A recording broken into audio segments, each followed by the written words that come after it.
Now, former Vice President of the United States, Mike Pence, says supporting Ukraine is necessary for the maintenance of a free world order.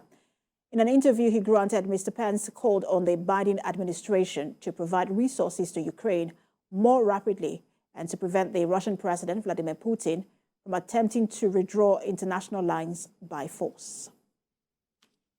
I heartily embrace this notion that America is not only the leader of the free world, but is the arsenal of democracy. Look, Ukraine is not our war, but freedom is our fight. And the fact that for the third time in the 21st century, Vladimir Putin is attempting to redraw international lines by force ought to be something that we give the Ukrainian military the resources they need to repel the Russian invasion. And let me say it emphatically. The war in Ukraine is not a territorial dispute. It's a Russian invasion. And anybody that thinks that Russia will stop if they overtake Ukraine.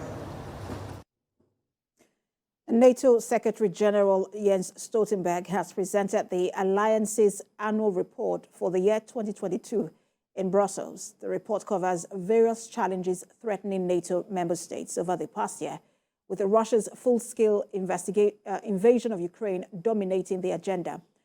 NATO, which is an alliance of primarily Western countries, has given much of its focus over the past 12 months to supporting Ukraine in its defense, with members sending aid, weapons and ammunition, and training Ukrainian soldiers. NATO's Secretary General also shared views on Russia-China relations.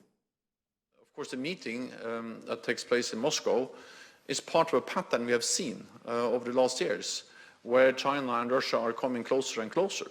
We have to remember that just a couple of weeks, or a few weeks before the invasion last February, President Xi and President Putin met in Beijing, where they signed a joint declaration promising each other a partnership without any limits. And we see how China and Russia are coming closer and closer in the military domain. They have joint exercises, joint patrols, naval and air patrols, in the economic domain and also in the political and diplomatic domain.